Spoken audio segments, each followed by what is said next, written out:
Hola, buenas tardes. Si no escucháis bien, decidme que yo hablo muy bajito. Agradeceros a todas y a todos que estéis aquí, porque ya sabéis lo que voy a decir, vaya noche, vaya tarde, horrible, ¿no? Pero bueno, muchas gracias, 2 veces gracias por esa situación, ¿verdad? Yo os voy a presentar rápidamente, voy a leerlo porque creo que está puesto aquí y mejor que esto no lo voy a decir yo. Así que Asier Blas Mendoza es licenciado y doctor en Ciencia Política y de la Administración por la UPV.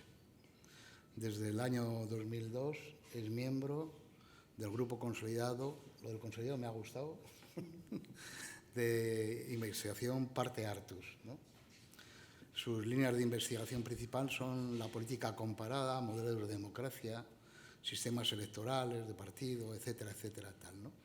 Y me ha encantado mucho eso de la gestión de la pluralidad étnico-nacional, sistema de poder compartido, todo ese tipo de cuestiones, me parece como para meterse ahí dentro, ¿no? Complicadísimo, ¿no? Y luego el tema de la participación ciudadana, que siempre es de agradecer, lo de la participación directa, me parece que siempre es un elemento que haya personas que se plantean el estudio de todas estas cuestiones y que además nos lo quieran relacionar y contar a los demás, ¿no? y a las demás, ¿no? En 2012 ganó el 10º premio Manuel Jiménez Abal para trabajo, y me imagino que desde entonces más cosas, lo que pasa es que he pillado algo que a lo mejor es antiguo, y fue algo para trabajos de investigación sobre descentralización política y territorial, y en concreto era modelos de democracia en las comunidades autónomas españolas. ¿Sí? Aparte de este libro, que era un libro, terminó siendo un libro, tiene decenas de publicaciones académicas, que sería muy largo contar aquí, que yo no voy a hacer, por supuesto, ¿no? Pero sí que recalcar algo que no sé, no voy a saber decirlo, que es Catalonia, lo voy a leer, pues yo no sé inglés, o lo dices tú. Catalonian Secessionism made in Spain, el secesionismo catalán made in Spain, hecho en España. Que fue publicada en la revista Ethnopolitics, si lo digo bien, ¿vale? Y luego además, pues es una persona, como podéis ver, también militante, vamos a decirlo así, ¿no? En su actitud, etcétera, tal, ¿no? Y pues colabora con diferentes medios de comunicación públicos, lo tiene muy remarcado, ¿no? Como por ejemplo la Radio Pública Vasca, Euskadi Ratia y Euskal Telebista. Y también en la revista Argia. Y yo, después de esta presentación que he leído, pues os voy a dejar la palabra, por supuesto. Solamente decir 2 cositas últimamente y ya dejo. Mirad, luego después ahí tenéis unos desplegables para que sepáis que esto forma parte de algo más amplio, ¿no? Y ahí tenéis, cuando lo despleguéis, pues todas las actividades que vamos a tener hasta el día 19, ¿no? Aparte de ir a la exposición que tenemos montada, ¿no? Y luego aquí también, si queréis, y ya me voy a callar, hay unas hojitas para firmar, por si queréis, en donde están puestos nuestros objetivos, qué es lo que estamos buscando, y con la firma buscamos el apoyo. Si queréis, luego después lo podéis hacer. Ya me callo, gracias. Muchas gracias, José. Arratsaldeon, eta ongi etorriak.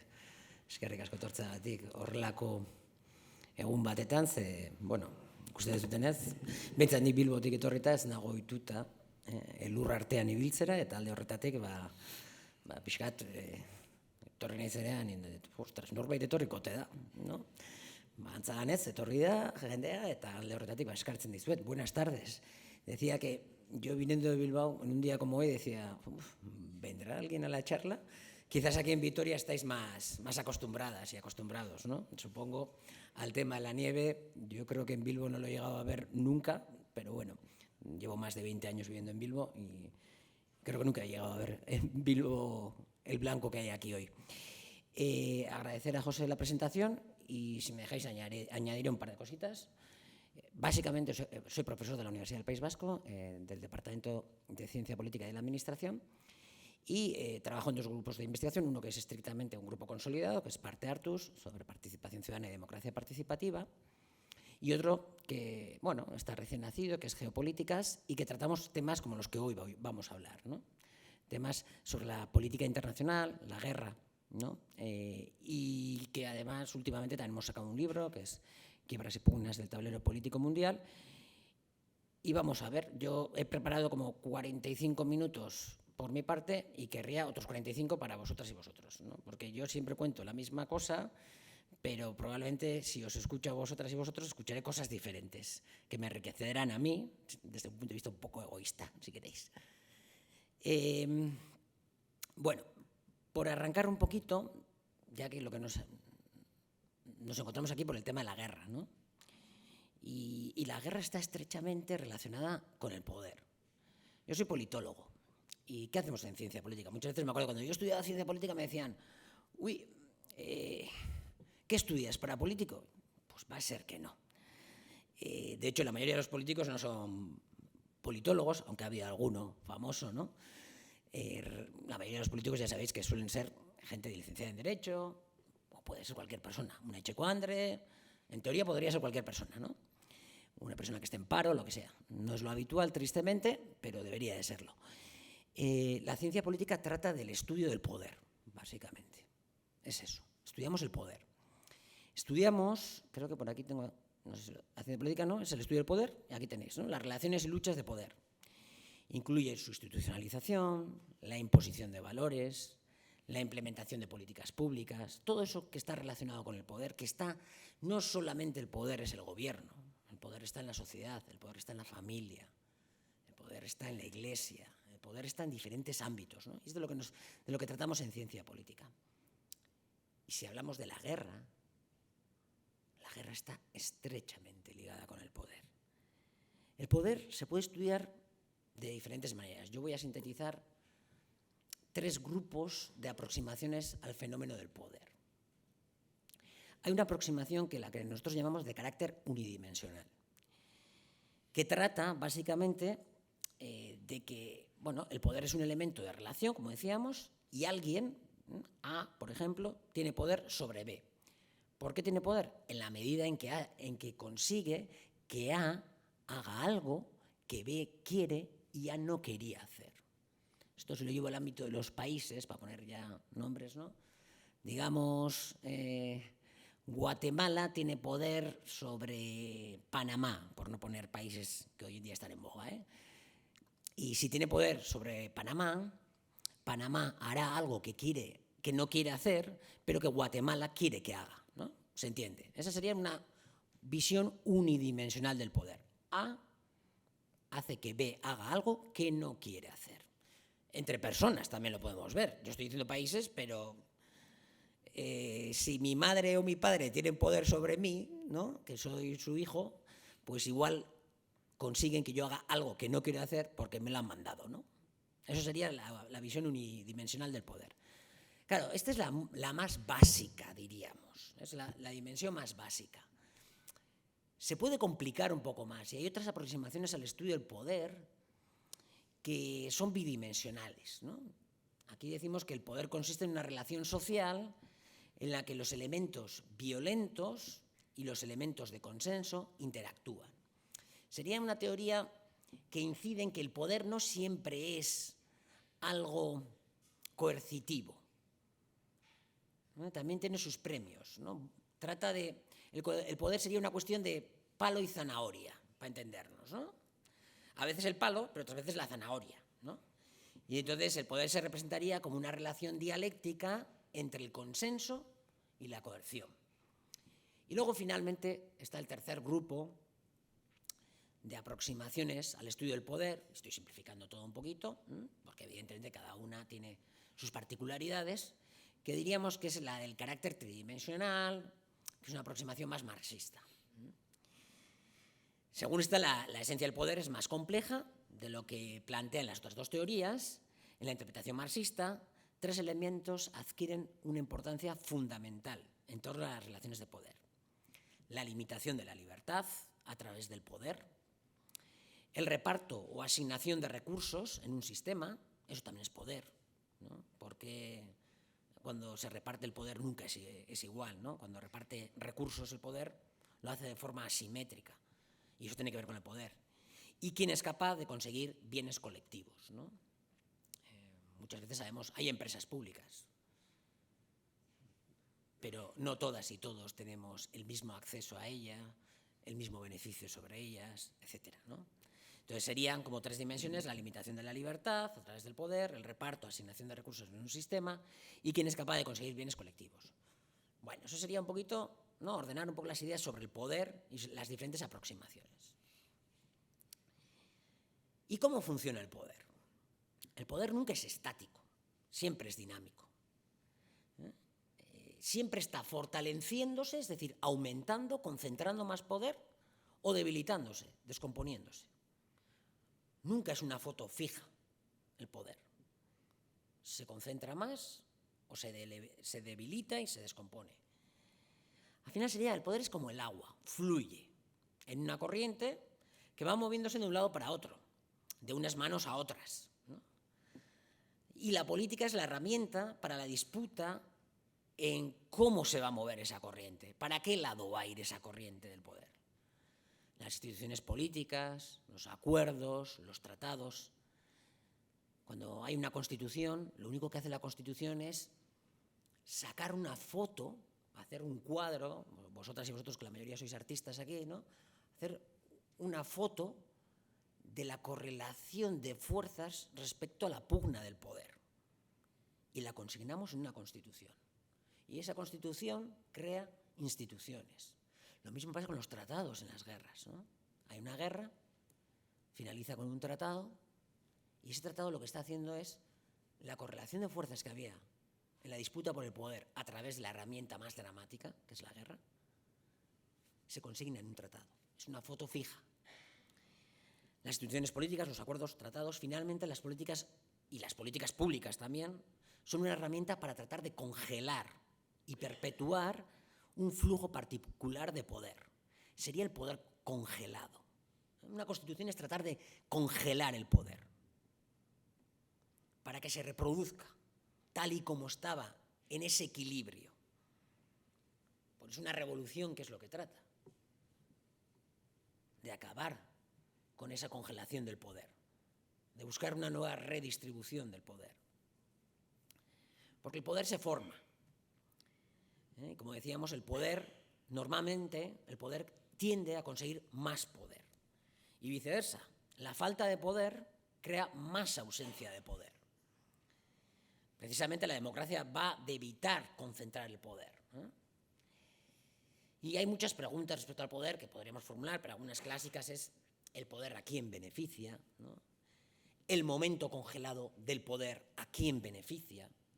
Pero cuando congelamos el poder, como decía, recordarlo, congelamos con tratados, con políticas públicas, con instituciones políticas, con constituciones, porque ahí hay un equilibrio de poder que tratamos de perpetuarlo. Pero eso sabemos que beneficia a unos y a unas y perjudica a otras.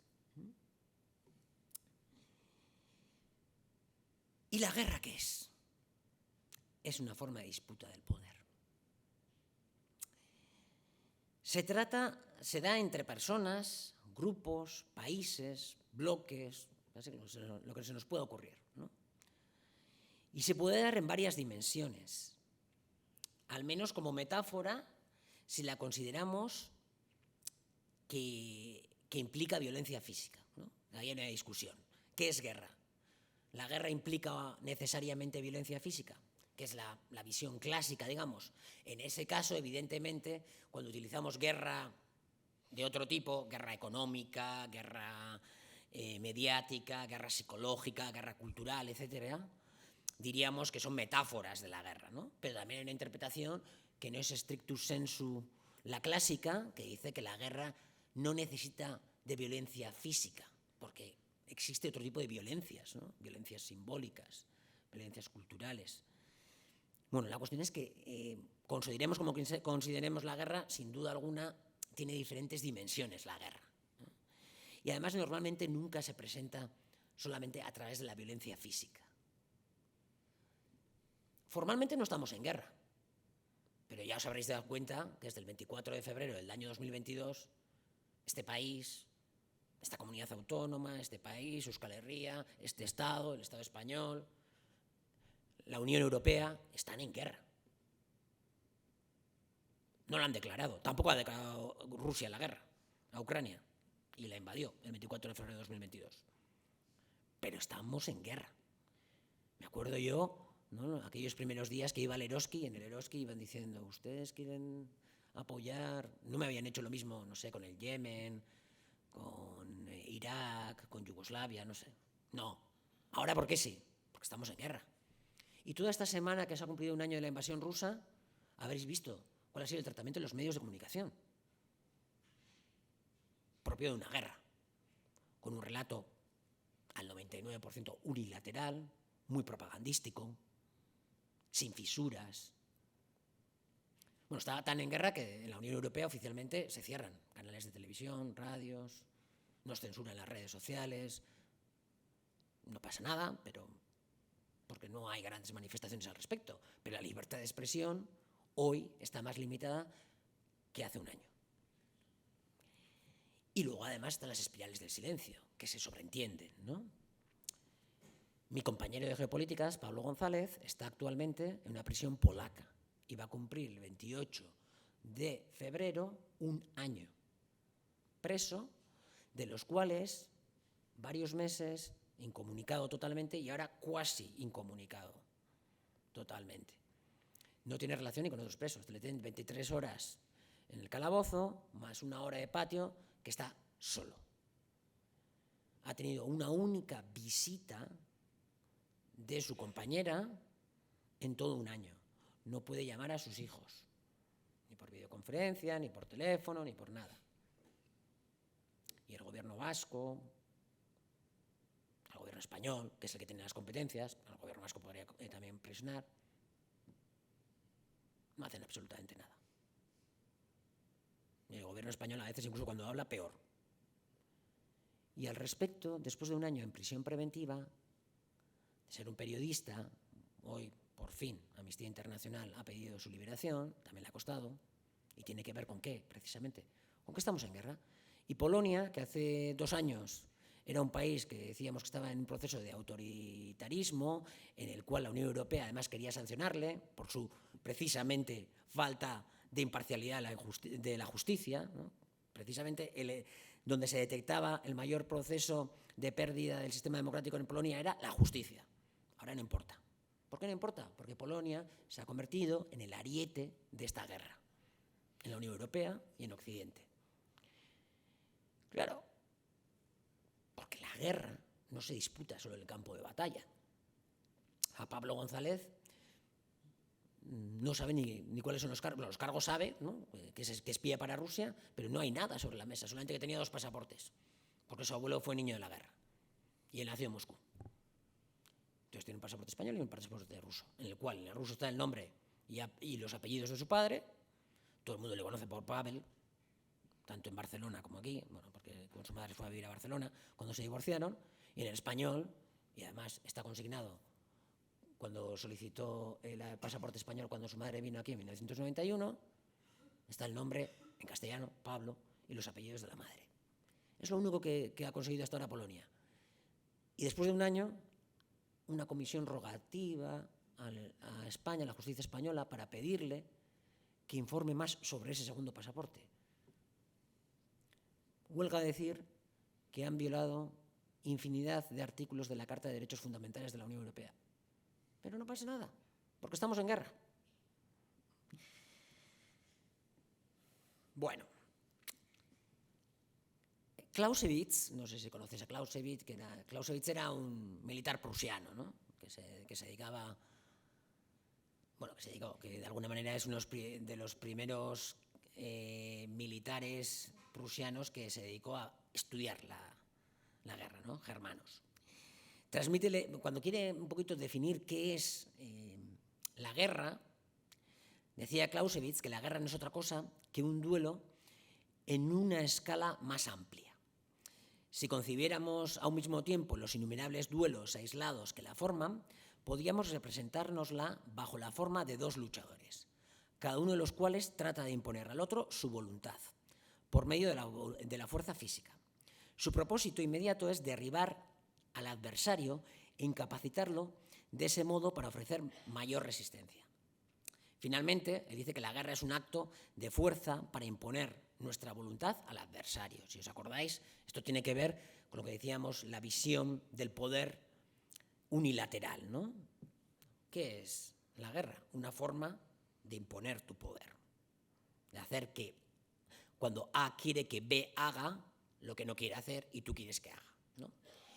Pero además, ahí, en esta definición, Clausewitz, yo creo que introduce dos elementos. Cuando utiliza la metáfora del duelo, allá en el siglo XVIII, claro, el duelo se entiende como una cuestión de honor también, ¿no? Que muchas veces en las guerras están los orgullos, los honores y estas cosas, ¿no? Muchas veces cuando escuchamos las declaraciones en estos días y desde hace un año, ¿no? Personajes como Josep Borrell, ¿no? El alto comisionado para las relaciones exteriores y defensa de la Unión Europea, belicistas, a no poder más. Me acuerdo que hace un año, cuando empezó la guerra, dijo directamente que la Unión Europea estaba en guerra y que no iban a perdonar a aquellas personas que estuviesen a favor de la guerra y que no había espacio para un discurso pacifista y que abogase por una solución del conflicto diplomática. Así, directamente, ¿no? Pero muchas veces se nota que, tanto si miramos a Putin, a Biden, Zelensky o otros aguintarios, otros gobernantes, ¿no? Están todo el rato como utilizando esto del mi honor está herido, ¿no? Mi orgullo, ¿no? Vale, eso está siempre en la guerra. Pero también la guerra se supone que tiene sus reglas. Por eso lo del duelo, que dice Clausewitz, ¿no? Y esto es la parte positiva. La guerra se supone que tiene sus reglas, ¿no? Y que hay que respetarlas. Aunque sabemos que permanentemente encontramos en cantidad de conflictos bélicos la ruptura de las reglas, ¿no? Que es lo que llamamos crímenes de guerra, ¿no? De alguna manera, siguiendo con Clausewitz, y que esta es la frase más famosa de Clausewitz, la que está, yo creo que es, igual la habréis escuchado en alguna ocasión, ¿no? Dice que la guerra es, de alguna manera, es la política, seguir la política por otras formas, ¿no? Cuando dice que la guerra no es simplemente un acto político, sino un verdadero instrumento político, una continuación de la actividad política, una realización de la misma por otros medios, ¿no? Entonces, yo creo que esa es la frase más famosa de Clausewitz cuando se dice la guerra es la política por otros medios, de alguna manera, ¿no? Entonces, tenemos que tener claro que la guerra está muy relacionado con la pugna por el poder. Es una acción destructiva, es un auténtico drama la guerra, pero es una actividad humana. Eso tenemos que tenerlo claro, es una actividad humana que tiene su dimensión social, evidentemente, y que, aunque tiene episodios incontrolables, es susceptible de cierto control por parte de las personas. Entonces, nos concierne a las personas y a las sociedades tratar de controlar los pulsos de la guerra y evitar escenarios de guerra, ¿no? Y si hablamos a nivel internacional, ¿cómo se evitan esos escenarios de guerra? Se articulan sistemas de seguridad, ¿no? Son tratados de paz, ya sabemos, cuando se congelan el poder, pero luego tratados, pues, por ejemplo, para la no proliferación de armas, ¿no?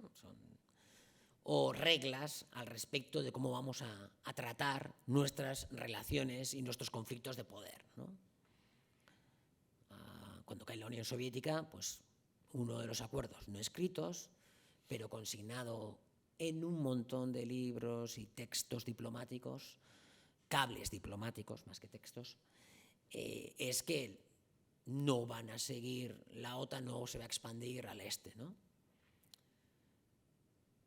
Cuando hay un sistema de seguridad articulado al respecto y no se cumple, pasamos de tener un sistema de seguridad a un dilema de seguridad, porque según te vas expandiendo al este, según te vas retirando, como Estados Unidos se ha retirado casi desde finales de los años 90 de diferentes tratados de proliferación de armas, pues lo que estás haciéndole al otro es, te voy a crear un dilema de seguridad, porque ya está claro que no tenemos un sistema de seguridad. Yo voy a seguir actuando de forma unilateral. Y vamos a ver hasta dónde. De forma unilateral, como el bombardeo de Yugoslavia en el año 1999 contra las Naciones Unidas, que es la primera ruptura flagrante. Las leyes internacionales para la guerra se han roto desde la Segunda Guerra Mundial muchas veces, pero se hace de forma enmascarada.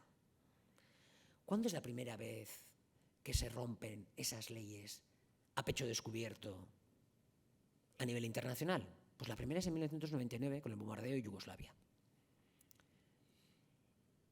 Y de esos barros, o de esos, no sé cómo se dice, esos lodos, ¿no? Viene la invasión de Irak después, ¿no? Porque ahora parece como que lo que ha hecho Rusia es una cosa nueva, que no había pasado nunca, para nada. Y si tenemos que poner en algún lado el punto de ruptura, el principal es en el año 99 en Yugoslavia. ¿Qué es lo que estamos viendo? Como una especie de resaca del unipolarismo. Y estamos explorando tierra incógnita. ¿Por qué? Porque en el mundo lo que está pasando actualmente es una transición en la hegemonía mundial. Está pasando la hegemonía mundial. Hay una decadencia de Occidente y de Estados Unidos, que es el hegemón mundial, es el que concentra el poder, y esa transición está moviéndose a Asia. En 500 años, por primera vez, la hegemonía mundial está pasando de ser occidental a un espacio físico diferente. Por eso es un poco tierra incógnita, ¿no? Giovanni Arrighi, que es un economista, bueno, que ya murió, un economista desde mi punto de vista muy bueno, que me encanta cómo explica los ciclos de la hegemonía capitalista, en diferentes trabajos, con un acercamiento marxista, él explica que la primera hegemonía es la de Génova, el sistema mundo capitalista,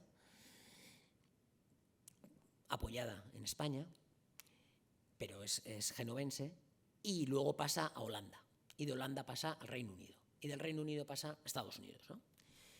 Y las hegemonías, ¿cómo caen normalmente en estos ciclos capitalistas? ¿Cómo los explica Giovanni Arrighi? Primero, cuando hay una potencia emergente, lo que hace es comerciar muy bien, y luego podemos añadir producir muy bien, ¿no? Tú produces productos, los vendes, o simplemente eres intermediario y los vendes, y lo que te hace eso es reforzar tu economía. Y además, a nivel global se ve que tu economía es muy sana. ¿Y qué es lo que pasa? Que el capital se te acerca, ¿no? El capital muchas veces te buscará e irá a tu país, ¿no? Quizás el ejemplo más fácil de entenderlo es el Reino Unido. El Reino Unido, cuando se industrializa, ¿no?, pues crea productos, vende, abre rutas comerciales, y el capital va al Reino Unido. Y el Reino Unido gana dinero de producir y vender. Y esto te crea un excedente. ¿Y ese excedente qué es lo que crea? Que ya empieces a utilizar ese excedente para ganar dinero del dinero. ¿Cómo? Prestando dinero, por ejemplo, ¿no? Y ganando intereses de ahí. ¿Qué es lo que pasa en la hegemonía capitalista? Ese es el segundo estadio. El tercer estadio es cuando llega la cumbre de la hegemonía capitalista, que es, tú ganas tanto dinero, más o menos, de vender como del dinero. Ganas tanto del comercio, de la producción y el comercio, como de vender dinero. ¿Y cuándo empieza la decadencia? Cuando tú ganas menos de la producción y del vender y ganas más del dinero. Entonces empiezan a identificar que eres una economía enferma. Y el último estadio de la hegemonía, en el cual vas a perder el poder, es ese momento en el que ganas prácticamente todo tu beneficio viene del dinero y no de la producción. ¿Cómo le hemos hecho frente en Occidente a la crisis del COVID? En Estados Unidos, en la Unión Europea. Dale a la maquinita de hacer dinero. ¿Por qué? Cogemos esa maquinita que ha hecho dinero de la nada y nos vamos por el mundo y podemos ir comprando petróleo, gas, ropa, acero, lo que queramos, oro. Y ese dinero no ha salido de nada. Si hubiese hecho eso Brasil, Mozambique, Birmania, ¿les hubiese servido de algo? De nada. ¿Por qué podemos hacerlo? Porque somos el imperio. ¿Y por qué estamos en un momento peligroso? Porque estamos en crisis precisamente. Ganamos más dinero del dinero que lo que producimos y vendemos. Y está dándose esa transición ¿hacia dónde? Principalmente hacia China, ya sabemos, ¿no? Entonces es un momento peligroso. Y en ese momento peligroso, que por primera vez la hegemonía se mueve a Oriente, además se mueve a otro tipo de civilización, porque China no es solo un país, es una civilización, y además que dice tener objetivos socialistas, que incluso desde el punto de vista ideológico es distante de lo que ha sido hasta ahora, la hegemonía capitalista clásica en Occidente. ¿Por qué además también es peligroso? Otro elemento muy importante. Estamos en medio de una guerra ahora mismo. Y la guerra no es una guerra baladí la que está dando, es una guerra proxy, lo que llamamos proxy sería una guerra delegada, que en la Guerra Fría ya hubo guerras delegadas, en las que las potencias principales, Estados Unidos y Rusia, o la Unión Soviética en la época de la Guerra Fría, luchaban a través de otros países, ¿no? Por ejemplo, la guerra delegada era Vietnam o la de Afganistán, en el caso de la Unión Soviética, etc., ¿no? Pero en esas guerras delegadas, ¿qué es lo que pasa? Que si te va mal, como en Afganistán, o si te va mal, como en Vietnam, bueno, dices, esto me está saliendo costoso, me voy para mi casa. Pero esto no es el caso aquí. La guerra delegada es en las puertas de Rusia. Y además, delegada a delegada es porque no hay tropas de la OTAN como tal en Ucrania, pero por lo demás, la OTAN está metida a full. Está metiendo todo el dinero que puede, material, toda su inteligencia militar, todo está dirigido a eso. Están concentrados en la guerra. ¿Y cómo interpreta Rusia esta guerra? Como un peligro existencial. Es decir, que esta guerra puede producir hasta su caída. Bueno, que la ha formulado. Diferentes gobiernos de la OTAN lo han formulado, que quieren destruir directamente a Rusia y partirla. Entonces, ¿esto qué es lo que crea? Un riesgo mayor que nunca. Rusia no se puede retirar de esta guerra. Tal cual. Porque la vive como si fuese una guerra propia, en sus carnes, prácticamente en su corazón, aunque no sea como tal, en sus fronteras. Y el escenario lo hace muy peligroso, porque si lo interpreta como un peligro existencial, puede acabar con el uso, por ejemplo, de armas nucleares. Y hemos visto como en un año ha escalado esto permanentemente. Recordar que cuando empezó la guerra dijo Biden que ellos no iban a facilitar material ofensivo a Ucrania. Realmente se está facilitando todo tipo de material. Ahora han sido tanques y los siguientes serán aviones, y la escalada parece permanente. Entonces vivimos un momento muy peligroso, propio de los cambios de hegemonía, de las transiciones de hegemonía. Por cierto, en el año 2001, Giovanni Arrighi publicó un articulito donde explicaba que ya estábamos en el cambio de hegemonía, y ese cambio de hegemonía, que en esa transición estábamos, hay diferentes etapas. Y dijo, observando lo que han pasado en los últimos 400 años, en 10 o probablemente en 20 años vamos a vivir el momento de caos en la transición hegemónica. ¿Acertó? Pasaron 20 años y llegó el momento de caos. Ese momento de caos es el que estamos viendo ahora mismo, que son momentos muy peligrosos.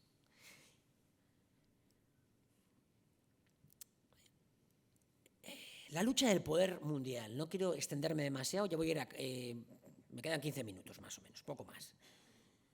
La lucha por la hegemonía del poder mundial. ¿Qué es lo que se busca normalmente? El objetivo material del imperialismo, yo llamo imperialismo, otros le llaman la lucha por la hegemonía. Son tres, básicamente. ¿Qué es lo que busca? Medios de producción, lo cual incluye recursos naturales, evidentemente, mercados y fuerza de trabajo. Son los tres clásicos del imperialismo, ¿no? ¿Qué es lo que buscamos? Recursos naturales, medios de producción, en su forma más avanzada, mercados donde vender y fuerza de trabajo. Esta es la pugna principal desde mi punto de vista, desde mi aproximación respecto a la pugna geopolítica a nivel global. ¿Qué es lo que pasa? Entonces, diría yo que los conflictos en esta pugna básicamente son geoeconómicos. Esencialmente el poder, la lucha por el poder a nivel global es económica. Lo que pasa es que su expresión en relaciones internacionales no se suele formular en economía. Lo formulan presentando como problemas geopolíticos que los asocian a problemas de seguridad, ¿no? No, es que mi seguridad está en riesgo. Dan razones de seguridad cuando están interlocutando entre estados, a lo que realmente yo creo que es una pugna por los recursos económicos, por los mercados, etc., ¿no? ¿Y cómo se lo venden a la población? Se lo venden con ideología. Entonces, hay como tres niveles. El nivel, diría, más alto es el económico. Digamos, la pugna real va sobre economía. El nivel intermedio es cómo lo formulamos a nivel internacional, diplomáticamente, como geopolítica, seguridad, ¿no? Cuando Rusia dice, tengo problemas de seguridad, sí, tienes problemas de seguridad, entiendes su discurso, pero el origen es que Rusia siente que en su patio trasero, en Ucrania, esfera de influencia suya hasta 1990 y posteriormente esfera de influencia occidental, pero en la cual guardaba influencia económica, política y cultural, pero sobre todo económica, estaba perdiendo un espacio vital en su expansión económica desde el punto de vista de la esfera. ¿Por qué? Porque, por ejemplo, la industria ucraniana estaba conectada a las cadenas de producción de la ex Unión Soviética, de los espacios postsoviéticos. Y es un mercado que lo conocen los rusos, que habla su idioma y que puede competir bien en ese mercado.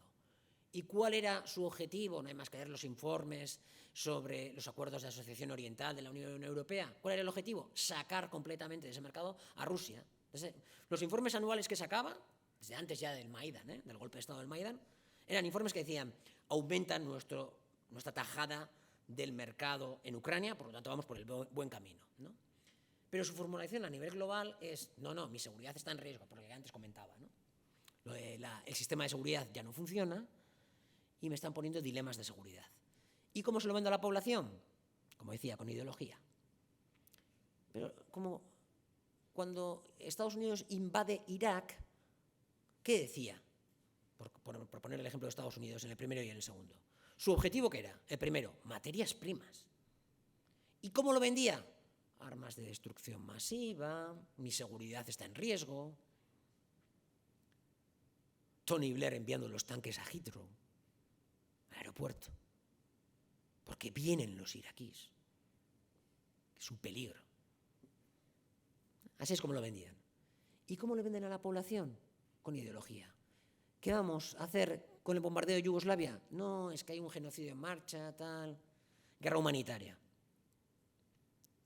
O guerra de democratización. O guerra preventiva, por el tema de las armas de destrucción masiva, ¿no? Si os dais cuenta, Putin y el Kremlin han hecho lo mismo. Ahí, ¿cuál es la ideología? Primero dijo, guerra humanitaria, hay un genocidio en el Donbass. Guerra preventiva, mi seguridad. Pero sobre todo para el pueblo, ¿no? Ideología. Ideología en el sentido de guerra de democratización, tantas veces que dice Occidente, bullshit. O guerra de desnazificación, bullshit también, ¿no? Que decía Putin. O ahora, pues también, por supuesto, discurso nacionalista, ¿no? Las minorías rusas perseguidas, tal, la lengua rusa. Eso no quiere decir que no haya problemas para la minoría rusa en Ucrania, que no haya problemas con la ultraderecha en Ucrania, que no haya problemas de democracia en Irak, o que no haya problemas de democracia. Eso no quiere decir eso, pero son discursos que utilizan para vendernos a la ciudadanía sus guerras. Vale, y ya para acabar, esta es mi última transparencia. ¿En qué momento histórico estamos? El mundo está cambiando. Como os decía, estamos en una transición, ¿no?, de hegemonía. El mundo está cambiando, pero no es desde ahora, es desde la descolonización. Hubo un montón de países que en el proceso de descolonización crearon sus estados y algunos impusieron en marcha procesos de liberación nacional y social que fueron más o menos exitosos, algunos por problemas internos, mayormente porque había injerencia externa, guerras, invasiones por parte de Occidente. ¿Para qué? Sí, habéis logrado vuestros estados, pero tenéis que ser subalternos nuestros, porque quiero seguir obteniendo mis materias primas, quiero seguir colonizando vuestros mercados, etcétera, ¿no? Y quiero manteneros en el subdesarrollo. Entonces, bueno, costó mucho, esos estados se fueron creando, vas a trancas y barrancas, ¿no? Pero ya han pasado muchos años, han pasado décadas. Y esos estados ya, poco a poco, muchos de ellos han conseguido crear élites que tienen como principal objetivo la defensa del interés nacional. Si queréis, incluso desde el punto de vista económico, hablando en términos marxistas clásicos, élites que defienden, élites que son las burguesías nacionales, que antes eran inexistentes, porque las burguesías eran burguesías compradoras, que básicamente lo que hacían era de conexión para las burguesías del primer mundo, en el que lo que hacían era facilitar el expolio de materias primas y mercados para el primer mundo, y hacían un trabajo de intermediación, simplemente, ¿no? Pero ahora ya no, hay burguesías nacionales y hay élites en general que defienden su interés nacional, cada vez más en esos países. Y por lo tanto, ese proceso de emancipación político y económico ha avanzado mucho, con todos los problemas que puedan tener, pero ha avanzado mucho. Y luego además tenemos un segundo momento para entender lo que está pasando hoy en día. Ese segundo momento sería el fin de la bipolaridad, cuando cae la Unión Soviética. Cuando cae la Unión Soviética no ha caído porque había una guerra. ¿Y esto qué problema tiene? Claro, no ha habido una guerra y por lo tanto el nuevo equilibrio de poder que surge tras la caída de la Unión Soviética no se ha podido fotografiar. No se ha podido hacer un tratado en el cual se consigne el equilibrio de poder de 1991, en el que la Unión Soviética ha perdido y por lo tanto Estados Unidos ha concentrado más poder, y vamos a crear entonces, en consecuencia, unas instituciones políticas, unos acuerdos o unos tratados que consignen el mayor poder de Estados Unidos y, por lo tanto, sea el privilegiado en la reproducción del status quo. No fue posible, porque la Unión Soviética se disuelve en gran parte porque es una cuestión interna, en gran parte. ¿Esto qué quiere decir? Que Estados Unidos, cuando se disuelve la Unión Soviética, lo de la bipolaridad, ¿sabéis qué es lo de la bipolaridad? Había un hegemón, había dos polos, pero Estados Unidos es el hegemón, que para algo la ONU tiene su sede en Nueva York y no en Moscú. Y para algo se firman los acuerdos de Bretton Woods en 1944 que aseguran la hegemonía económica mundial. Y de ahí nace el patrón dólar-oro, de ahí nace el FMI, de ahí nace el Banco Mundial y de ahí nace lo que luego será la OMC. Los acuerdos de libre tratado, el GATT primero, que acaba finalmente institucionalizándose en la Organización Mundial de Comercio. Claro, ha acabado la Guerra Fría, como decíamos, de forma unilateral. ¿Y qué tenemos? La foto de 1945, en la que, aunque el hegemón era Estados Unidos, prevé espacios de poder a Rusia, que va a ser la sucesora de la Unión Soviética, que no están de acuerdo con lo que está ocurriendo en la realidad. ¿Qué le pasa a Estados Unidos? Que existen las leyes internacionales, de las cuales fue la máxima impulsora, o la principal al menos, que actúan como una suerte de camisa de fuerza para Estados Unidos. No puede hacer lo que quiere cuando ahora sí que podría hacer lo que quisiese. Imaginaros, cuando ocurrió la primera guerra de Irak, esto lo cuenta siempre Wesley Clark, que fue la operación aquella del desierto, la operación Tormenta del Desierto, fue muy exitosa para Estados Unidos, ¿no? Ganan la guerra y se vuelve a Washington y tiene una conversación con Paul Wolfowitz, que es uno de los halcones, que luego se hizo famoso otra vez en la Segunda Guerra de Irak, y que entonces era subsecretario de Estado, ¿no? Como viceministro, para entendernos, para nosotros. Y le dice a Paul Wolfowitz, estarás contento, ¿no? Hemos ganado la guerra, todo ha ido genial. Y le dice Paul Wolfowitz, no estoy contento. ¿Por qué? Porque Saddam Hussein sigue en el poder. Y tenemos 5 o 10 años hasta que venga la siguiente potencia para cambiar todos esos gobiernos que no queremos que estén. Con eso que estaba dando a entender Paul Wolfowitz, claro, es que estamos constreñidos por esa camisa de fuerza que son las leyes internacionales. Y todos los años 90 en Estados Unidos, que es un debate permanente por si rompemos o no las leyes internacionales. Ahora que tenemos tanto poder y no podemos monetizar ese poder. ¿Monetizar qué es? Hacer que todo el mundo baile a nuestro son. ¿Cuándo toman finalmente esa decisión? De forma dramática, en 1999. Les cuesta 8 años. Y a partir de ahí, sí, en 1999, con el bombardeo de Yugoslavia, luego ya empieza en cascada. Formalmente, la guerra de Afganistán, la invasión de Afganistán no viola las leyes internacionales porque la ONU la respalda, porque Rusia no la veta, ni China tampoco, formalmente. Luego ya sabemos que en Afganistán se han violado las leyes internacionales constantemente, pero bueno, eso ya es otra cuestión. Pero en el año 2003 viene la invasión de Irak, etcétera, ¿no? Y eso de que también cuenta muchas veces Wesley Clark, que le dicen en Washington, el plan son 7 países en 5 años, que eran Afganistán, Irak,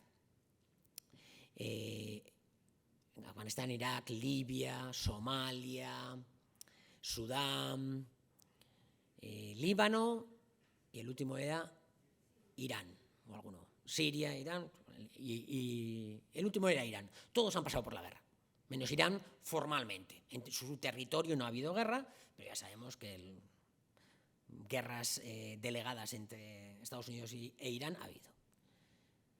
Monetizar es lo que quería Estados Unidos. Ese es el mundo unipolar, cuando ya arranca.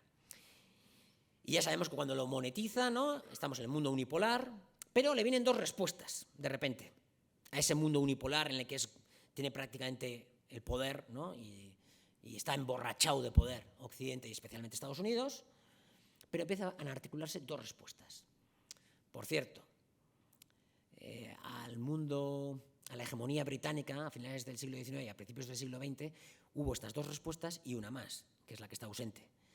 Las respuestas para el Imperio Británico fueron de los países que eran colonias, con sus procesos de descolonización y sus luchas de liberación.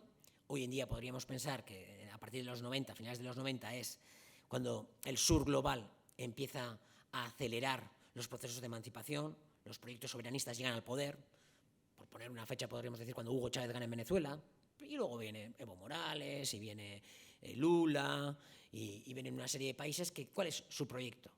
Retomar el control sobre sus recursos y poner en marcha proyectos soberanos, muy diferentes, pero proyectos soberanos. ¿Y eso qué es lo que hace?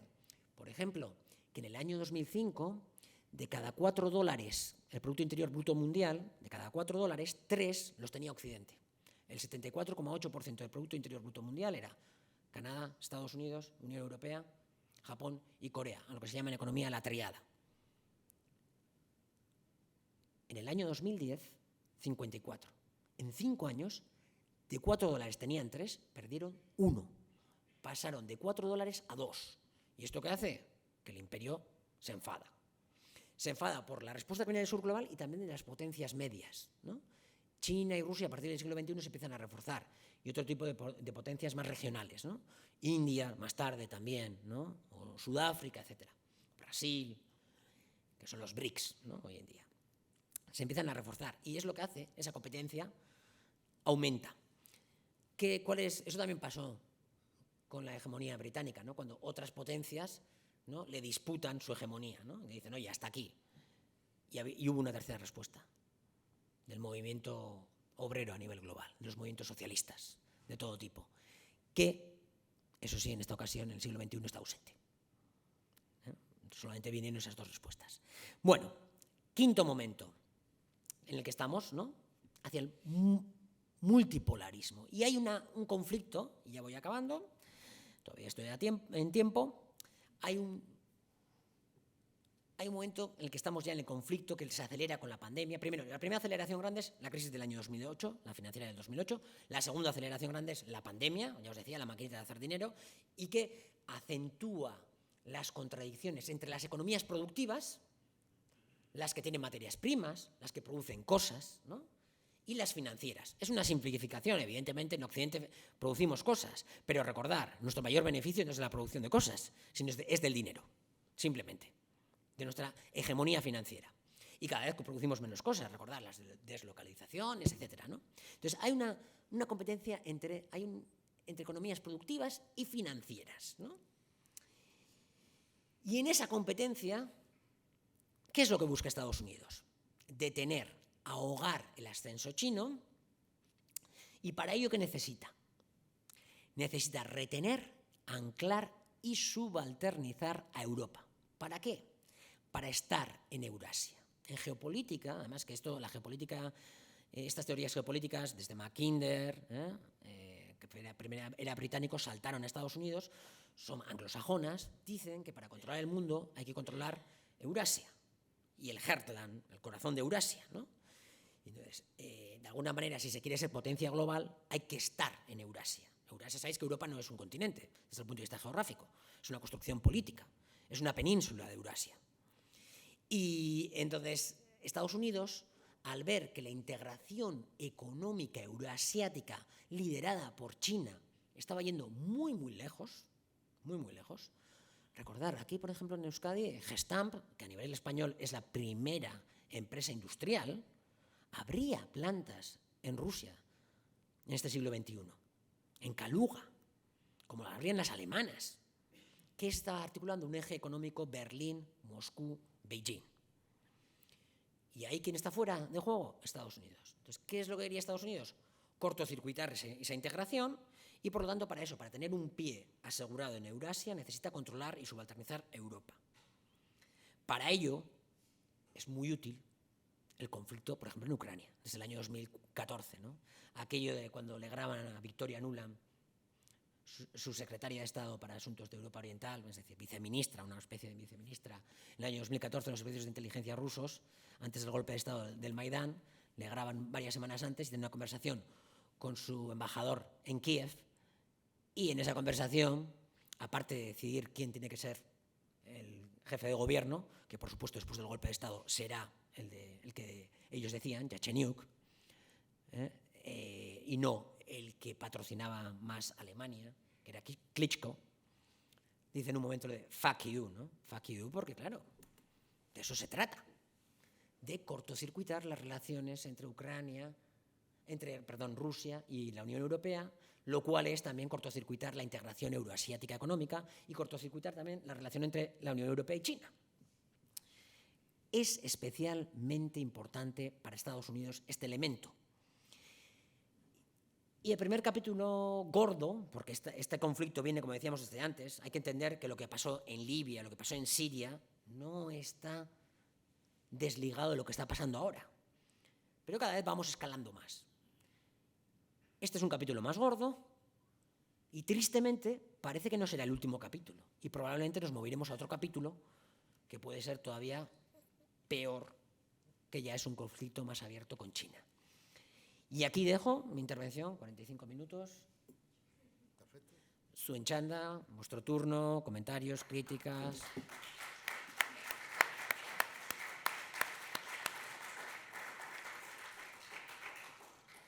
Bueno, pues yo le doy las gracias por todas y todos de entrada y por lo esponjoso que lo ha dejado, ¿verdad? Y por hacer cantidad de interpretaciones y de preguntas. Y no sé, si queréis hacer alguna pregunta, me imagino que sí. Y nos vamos apuntando, ¿os parece? ¿Sí?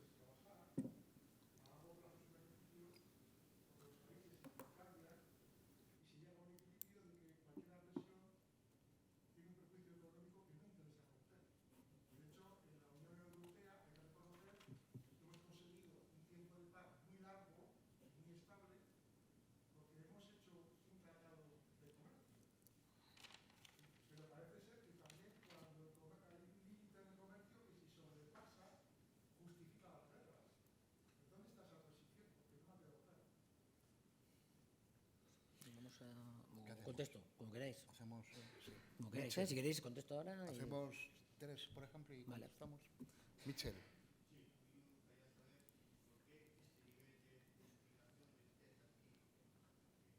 No se oye.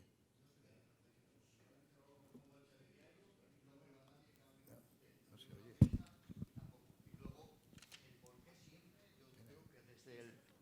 No se oye, Michel. ¿Lo anterior me has oído?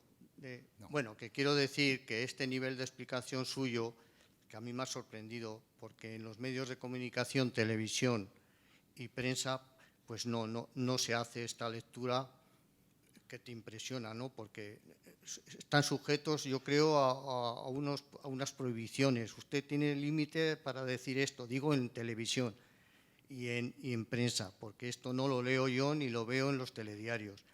Y luego, por otra parte, porque en todos este tipo de conflictos que no has comentado, eso no has comentado, ¿por qué la justicia, digamos, los altos tribunales y tal, se ausentan? ¿Por qué permiten estas atrocidades y estas crueldades con la población? Porque parece ser que solo servimos para lo que ha dicho, para producir, y luego esas bombas que las pagan con nuestros esfuerzos, ¿no? Con el presupuestos de Estado y no sé qué, llaman gasto en defensa, pero luego nos las tiran a nosotros también. Entonces, ¿esto qué es? No, simplemente justicia no hay y los muertos los pone el pueblo y el esfuerzo. Juan.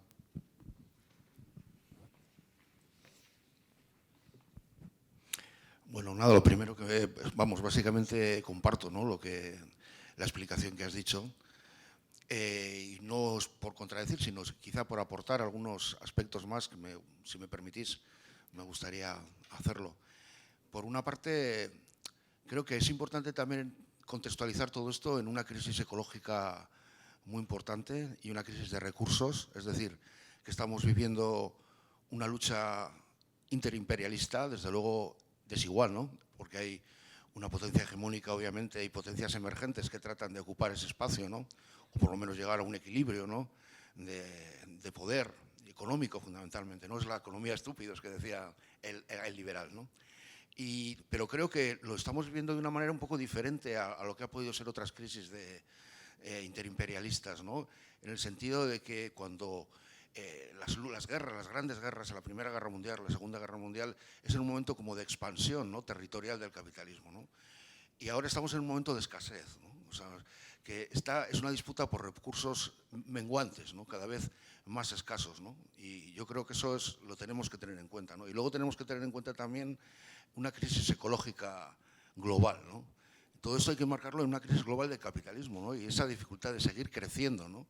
Ya no solamente de las disputas entre los distintos poderes económicos capitalistas, ¿no?, que son todos, ¿no?, hoy en día ya. No existe una alternativa, por lo menos desde mi punto de vista, aunque puede haber matices en esto, ¿no? Puede haber capitalismos distintos, pero en general son distintos movimientos imperialistas capitalistas que de alguna manera luchan por recursos cada vez más escasos, ¿no? Y eso me parece que hay que tenerlo en cuenta, ¿no? Luego también creo que tenemos que tener en cuenta que en este sentido se parece más la situación actual desde otro punto de vista a la que pudo haber después de la Primera Guerra Mundial que las de la Segunda Guerra, ¿no?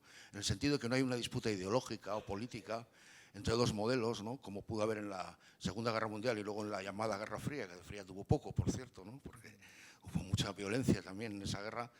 Y de alguna manera, sin embargo, yo creo que ahora mismo no existe esa lucha política, ¿no?, sino que es una lucha pura y dura económica entre poderes diferentes, ¿no? Y eso también hay que tenerlo en cuenta. Y lo digo sobre todo a la hora de responder, ¿no?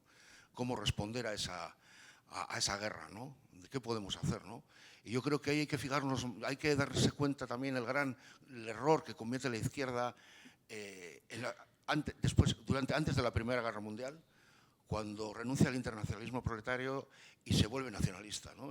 El nacionalismo de izquierdas que triunfa en Alemania, que triunfa en Francia, y cómo va a ser orillado ese internacionalismo proletario, pacifista, antibelicista, feminista también, que tiene una gran fuerza el movimiento de mujeres pacifista en ese momento. Y creo que debemos fijarnos en esa... no cometer otra vez el mismo error, no volver a caer en lo que hace Borrell, ¿no?, de ser nacionalista, europeísta, y decir, como bien decías tú, que el pacifismo es algo que está fuera de la agenda, ¿no? Y bueno, sin más, esto sería. Luego podemos hablar también un poco de, claro, la idea del desarrollo de las hegemonías y tal, pues ahí yo me baso más quizá en otros autores como Wallerstein, etcétera, que lo digo no por una disputa, por hablarlas y por dármelas de nada, sino porque yo creo que él le da mucha importancia a la guerra desde el principio, a la violencia, en esa forma de acumulación por desposesión desde el principio de los orígenes del capitalismo, ¿no? También habría que tenerlo en cuenta eso, ¿no? Pero vamos, tampoco lo veo un debate especialmente quizá ahora oportuno, ¿no? Pero vamos, eso serían un poquito las cosas que quería comentar. Muchas gracias. Gracias, Juan. Bueno, pues a ver, voy a empezar un poquito con lo del comercio, ¿no? Estábamos con lo del comercio. En los 90, en la época del unipolarismo y la hegemonía neoliberal, ¿no? También había una hegemonía liberal en relaciones internacionales, que es un paradigma en ciencia política que se conoce como el paradigma de la interdependencia compleja, ¿no? Y que sus autores principales son Nie y Keoham. ¿Qué decían ellos? Bueno, de alguna manera, lo que asociado a este paradigma, bueno, que Estados Unidos nunca iba a atacar un país que tuviese un McDonald's, un poquito por esa idea, ¿no? Porque claro, tenemos comercios, estamos con el McDonald's, hasta que cogieron y bombardearon Belgrado, que tenía McDonald's, evidentemente. Lo del comercio, claro, el problema es, el comercio hace que sea más difícil que haya guerra, eso se entiende. La cuestión es que no estamos en ese momento. ¿En qué momento estamos? Estamos en el momento en el que algunos tienen la capacidad de crear dinero de la nada. Estados Unidos tiene la mayor hegemonía económica que mantiene Estados Unidos, la única, diría casi, es, en el resto ya la ha superado prácticamente China en todo, es el dólar. Se intercambian bienes y servicios, sobre todo en dólares a nivel global. Y esto que le da a Estados Unidos la capacidad de imprimir, comprar, cada transacción que hacen entre países le beneficia a él, si la hacen en dólares, ¿no? Y ahora que estamos, ¿qué se está acentuando? Una desdolarización. Y si hay una desdolarización, si estuviésemos, por ejemplo, imaginemos un mundo en el que el dólar no existiese como tal, o como moneda internacional, aunque existiese en Estados Unidos, nuestro peso económico sería muchísimo más pequeño. Nos empobreceríamos muchísimo. Entonces, la discusión no es sobre el comercio. La discusión trata sobre cómo nos vamos a relacionar a nivel global. Si vamos a admitir que va a tener una hegemonía el dólar y por lo tanto van a ser los sheriff y no van a tener que trabajar para conseguir dinero, van a ganar dinero del dinero, o van a tener que producir, competir, comerciar, y eso es lo que no están dispuestos a hacerlo en pie de igualdad. De hecho, aquí os estoy poniendo, ¿veis? Huawei. Huawei, tenéis iPhone, el iPhone era el móvil más vendido, ¿no? Y llegó un momento en el que Huawei casi consiguió el mismo nivel del iPhone. ¿Qué hizo Estados Unidos? A por Huawei. Y cuando fue a por Huawei, ya ves, Huawei, mirad la bajada. Y ya hace como 3 o 4 semanas directamente le han quitado la licencia a Huawei para poder vender móviles en Estados Unidos. Directamente. Lo del comercio, el comercio siempre y cuando yo gane, vale. Que esa ha sido la actitud de Estados Unidos. Porque Estados Unidos, su historia económica sobre todo es proteccionista. Ha tenido momentos en el que ha abogado por el comercio mundial. ¿Por qué? Porque pensaba que tenía ventajas. Pero en cuanto ha tenido problemas, lo que está haciendo hoy en día, ¿qué es? Sanciones a China con el tema de los microchips, ¿no? Porque ya van demasiado rápido. Porque es que si en una igualdad tiene miedo, de competencia en igualdad en comercio, de que vaya a perder. Por eso cortocircuita los procesos de integración económica en Eurasia, porque sabe que va a tener muy difícil competir con China. Entonces, nuestra visión de que Occidente expandía su hegemonía a través del comercio, eso no es real. Nunca ha sido así, pero si lo ha sido en algún momento, que probablemente habrá discusión, no es lo que está pasando hoy en día. Precisamente quien aboga porque las relaciones sean a través del comercio es China, porque ahora le favorece. China, India también, ¿no? Son grandes potencias comerciales y que tienen muchísima potencialidad por delante. Ese es el discurso de China, lo de, no, vamos a comerciar entre todos, tal, ¿no? Y que el mundo sea un mundo de convivencia y que nuestras relaciones se solidifiquen y se intensifiquen a través del comercio. Pero Occidente no quiere eso. No quiere porque pierde en ese juego.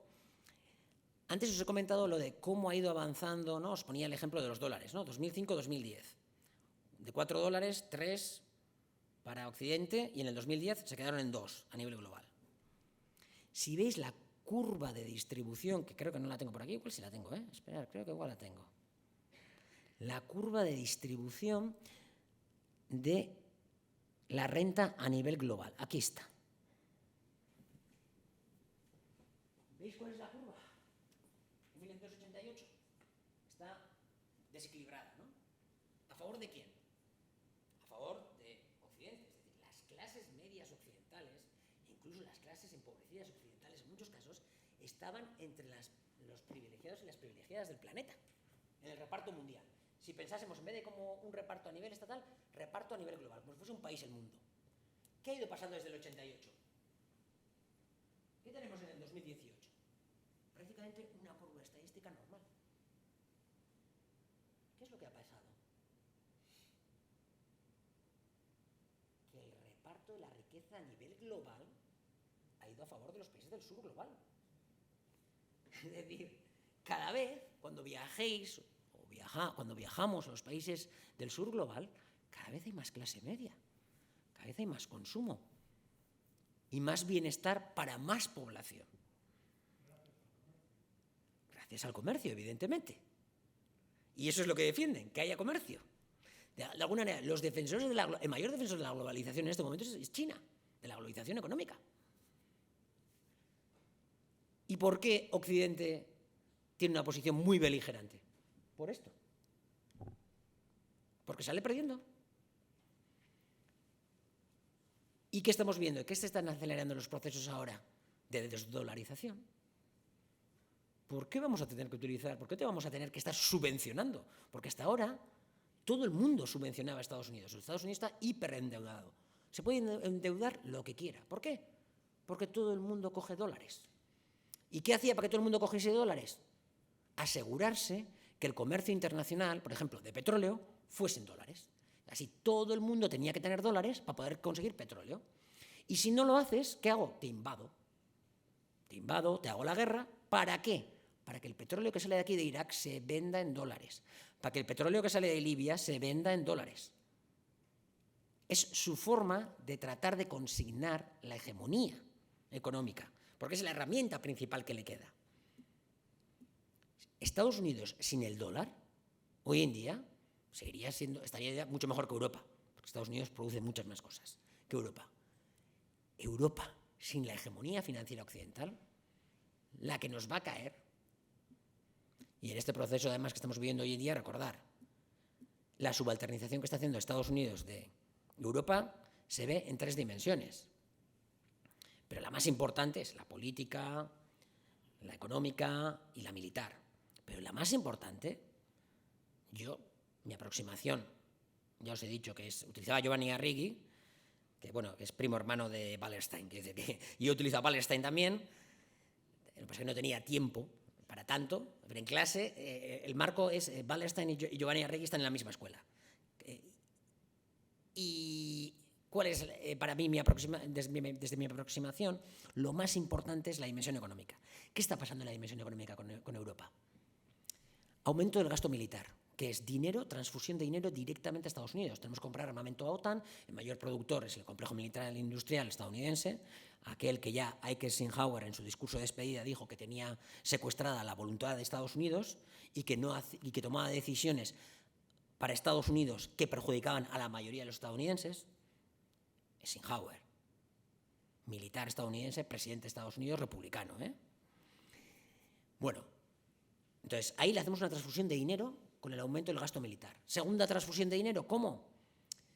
Con los tiros que nos estamos pegando en la guerra económica con Rusia, en la cual una de las principales perjudicadas es la Unión Europea, estamos pagando el precio del gas, por ejemplo, 3 y 4 veces más caro. Y además nuestro primer suministrador ya de gas y de petróleo es Estados Unidos. Está logrando una cosa que quería hacer hace mucho tiempo, que es suministrarnos el gas, por ejemplo, ¿no? Licuado, que viene en barcos desde Estados Unidos, lo cual no es nada ecológico y cuesta muchísimo más caro. ¿Eso qué quiere decir? Que las materias primas que utilizan nuestras empresas, nuestras industrias, se han encarecido muchísimo. En el caso alemán, que es el más paradigmático por ser el país más industrializado, hay productos que igual el 20, el 30 y hasta el 40% del costo lo determina el gas. La generación de materia, la generación de electricidad, por ejemplo. Claro, ¿esto qué es lo que hace? Pérdida de competitividad de las industrias alemanas. ¿Qué está pasando? Que además lo han celebrado en el Wall Street Journal, desde el principio con pequeños vídeos hacían informaciones. Se están yendo empresas alemanas a Estados Unidos. Se están deslocalizando. ¿Por qué? Porque allí es mucho más barato producir. Y además, con el Green New Deal, tienen un montón de subvenciones. Entonces, algo también se está yendo a China, pero básicamente está yendo a Estados Unidos. Las industrias se van para allá.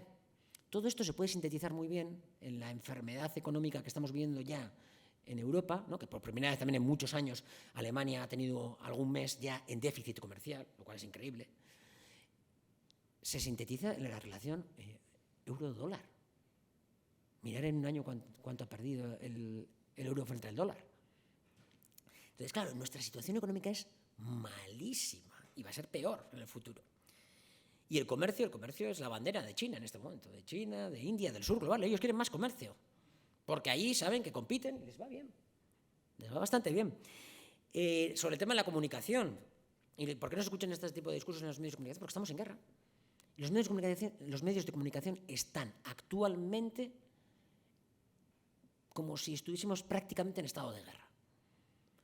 Visiones unilaterales, sin reflexión, propaganda, pero propaganda brutal. A ver, ejemplos de propaganda paradigmático. Los ataques contra el Nord Stream 1 y 2, finales de septiembre. No voy a citar medios. Abriendo informativos con que los rusos han atacado el Nord Stream 1 y el Nord Stream 2, lo cual no tenía ni pies ni cabeza. Es decir, los que han gastado miles de millones de dólares en construir gasoductos y de los que además se benefician, porque eran una cantidad de ingresos brutales para Rusia, se autosabotean y se hacen ellos mismos un atentado, cuando además de ser una poderosa arma económica que les ha costado construirla mucho y de la cual consiguen mucho dinero, era un arma también política y negociadora. Ya no estaban funcionando en esos momentos, no estaban transportando gas, pero si tú puedes abrirlos según negocias con Alemania, con la Unión Europea, y te sirve como arma diplomática incluso. Y se los autosabotean. ¿Qué es esto? Cuando además teníamos el récord de declaraciones en Estados Unidos y de hechos, Estados Unidos había sancionado a empresas que construían el Nord Stream 2. Es decir, dos países, Alemania y Rusia, deciden construir un gasoducto y Estados Unidos decide que va a sancionar a las empresas que lo construyen. Lo nunca he visto. Bueno, nunca he visto, no, en Estados Unidos lo hemos visto muchas veces. Pero bueno, para entenderlo, es brutal, ¿no? Pues eso ha pasado. Y desde el año 2018 hemos escuchado en declaraciones por activa y por pasiva en el Congreso de Estados Unidos y también por parte de los políticos, no en sede solo del Congreso, que querían que el Nord Stream no entrase en funcionamiento. Y teníamos, antes del inicio de la invasión de Rusia, por parte de la invasión rusa de Ucrania, tenemos declaraciones de Victoria Nuland, la que ahora mismo es subsecretaria de Estado, o sea, viceministra, y del propio Joe Biden diciendo que como Rusia invada Ucrania, el Nord Stream lo vamos a neutralizar. Victoria Nuland, lo vamos a neutralizar. Joe Biden, le aseguro que haremos que no entre, que deje de funcionar. Le repreguntan, pero ¿cómo va a hacerlo usted si es una cuestión de Alemania y Rusia? Le aseguro que lo haremos. Es decir, el día que revienta el Nord Stream, Sikorski, el que había sido ministro de Asuntos Exteriores de Polonia, eurodiputado, su esposa es estadounidense, pone un tuit diciendo, con la foto, dice, gracias Estados Unidos. O sea, había miles de indicios, no sabemos a ciencia cierta que lo ha hecho, realmente, ¿no? El artículo de Helmut Hertz, ¿no?, que es muy bueno y está muy bien escrito, pero no sabemos a ciencia cierta si es real o no esa versión, porque, bueno, es como suele ocurrir en estos casos, fuente anónima y no lo podemos chequear. Vale, a ciencia cierta no lo sabemos. Pero todos los indicios desde el principio te llaman a decir que es Estados Unidos. Además, justo donde hacen el atentado. No lo hacen el atentado al lado de las costas de Rusia, que podrían haberlo hecho. No, no, las hacen en una zona del Báltico que es un auténtico lago de la OTAN. Y donde están un montón de ejércitos de la OTAN y aliados. Y donde han estado haciendo ejercicios militares los países de la OTAN. Claro, tantos y tantos datos, y a pesar de todo, ¿qué es lo que nos dicen? Que ha sido Rusia, y lo llevan a los titulares. Yo creo que este es uno de los ejemplos más claros para ver la manipulación informativa, lo cual no llega ni a teoría conspirativa, porque es una conspiración al cuadrado, como mínimo, o al cubo, porque si Rusia se hace un atentado, un autoatentado, que esto con las palabras técnicas se dice una operación de falsa bandera, si lo haces es para luego utilizarlo para algo, ¿no? Para iniciar, por ejemplo, una invasión, una guerra, hacer una declaración. Ni tampoco la hace. Pero da igual. Y tan tranquilamente y tan panchamente nos la echan. Por lo tanto, estamos en un momento de guerra, propaganda de guerra. Los medios de comunicación son propaganda de guerra ahora mismo. Y a veces yo participo en ITV y tal, porque necesitan alguna voz un poco, pero muy limitado. Y sabemos que están censurando voces. Sabemos. No es ningún secreto. Respecto a los tribunales, claro, es que recordar que Estados Unidos y Rusia también estaba, pero se retiró de los tribunales internacionales al respecto, por supuesto. A Estados Unidos no se le puede, a nivel internacional, en la Corte Penal Internacional no participa Estados Unidos, por lo tanto Estados Unidos puede hacer lo que quiera y nunca será juzgado. Ese es uno de los problemas, ¿no? Que no tenemos una justicia internacional, tenemos una justicia internacional para los países que son débiles. A eso sí. Porque se les obliga por parte de Occidente, ¿no? Por parte de Estados Unidos mismos, se les obliga a que participen en la Corte Internacional.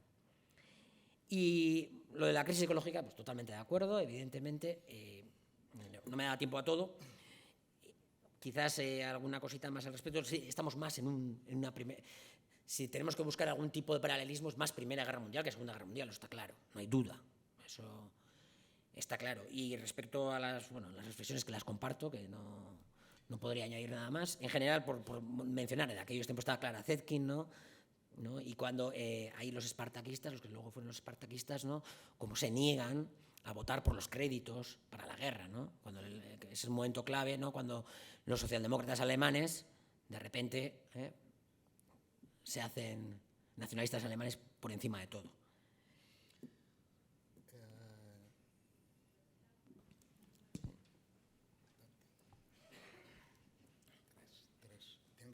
Tienen que ser breves porque tenemos poco tiempo, ¿verdad? Un poquito nos podemos expandir. Adelante. Y yo también quería hacer una pregunta. Bueno, la mía no es breve. Preveo una respuesta no breve, pero bueno, en síntesis. Me ha encantado el concepto de guerra delegada. Si esto es una guerra delegada, no puede ser un pretexto para reubicar a los grandes bloques internacionales en el nuevo periodo, Estados Unidos, Rusia y China. Y luego otra cosa. En este análisis nunca hablamos de África y nunca hablamos de América Latina. América Latina no sé, pero África me da a mí la sensación y la intuición de que es un campo de intervención económica por parte en concreto de China, eso dicen, no lo sé, pero bueno, Europa, todo el mundo capitalista en África, de materias primas, de tal, y no existe, o sea, no se nombra nunca, ¿no? En este conflicto los posibles intereses ocultos que hay en esta guerra delegada. Sí, bueno, yo en primer lugar darte las gracias, porque realmente aquello que hoy hemos oído aquí normalmente no se oye. ¿Y por qué? Y no es una cuestión de echar jabón, y es que el poder mediático, cuando se habla de poder, es aquellos que controlan los medios de comunicación y que a su vez, a través de ese poder, indudablemente, generan lo que viene a llamarse un estado de opinión y un pensamiento único. Es decir, no es que estemos en guerra, es que nos han metido, alguien nos ha metido, nos está metiendo en una guerra. Yo me manifiesto en contra de las guerras, pero fundamentalmente en contra de sus promotores. Vamos a ver. Yo quería comentar algunas cuestiones. Primero, la Segunda Guerra Mundial tuvo un componente indudablemente económico. La Primera Guerra Mundial también. Casi todas las guerras tienen un elemento económico que las motiva.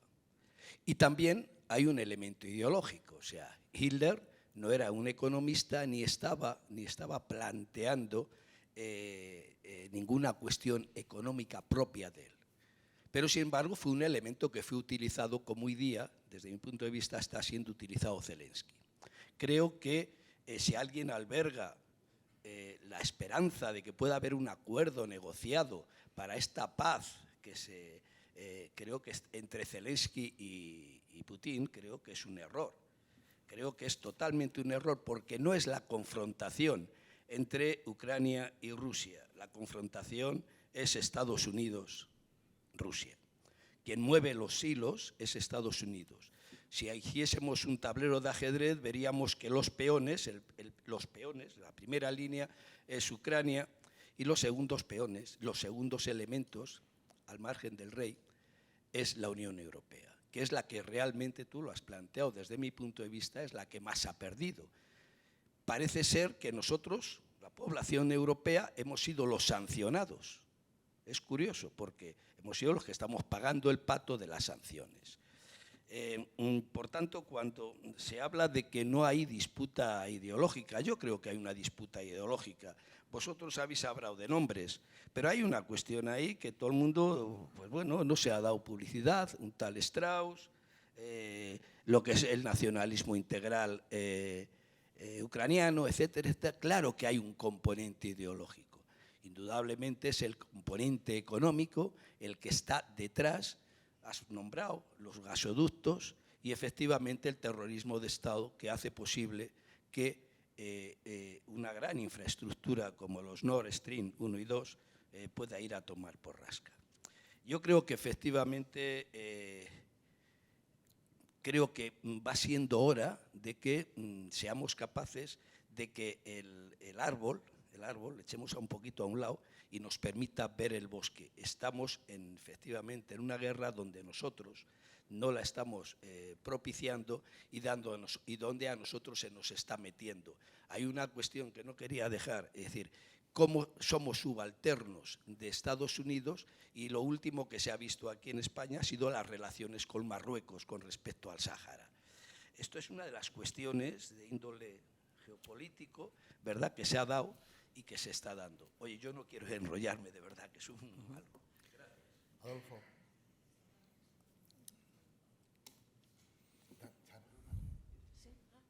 No, está Adolfo. Alguna mujer también tenemos que escuchar, ¿no? Bueno, yo es que no tiene nada que ver con lo que te están preguntando los demás. No pasa nada. Yo hablo como pueblo trabajador, como pueblo humillado, no sé, como pueblo sumiso. ¿Qué? Iba a decir un taco. ¿Qué se puede hacer? ¿Se puede hacer algo? Porque si no se puede hacer nada, pues mira, nos vamos ahora a tomar una cervecita y a ver la televisión y seguimos sumisos. No sé, es que de todo lo que has dicho, sí, hay muchas clases de guerra, pero yo aquí a la guerra que nos referimos es a la que mata, a la que humilla, a la que te deja sin casa, a la que te deja sin hijos. Esa es la guerra que nos concierne, creo yo. Pero yo no sé si podemos hacer algo. Estamos gastando energía, estamos gastando tiempo, no me refiero a nosotros, sino a todas las personas del mundo. ¿Qué pueden hacer a las personas normales que no quieren la guerra? ¿Se puede hacer algo? Tú no sé si tienes la respuesta, claro, si la tendrías igual no estarías aquí. Yo eso es lo que me pregunto. Creo que es muy sencillo. ¿Se puede o no se puede?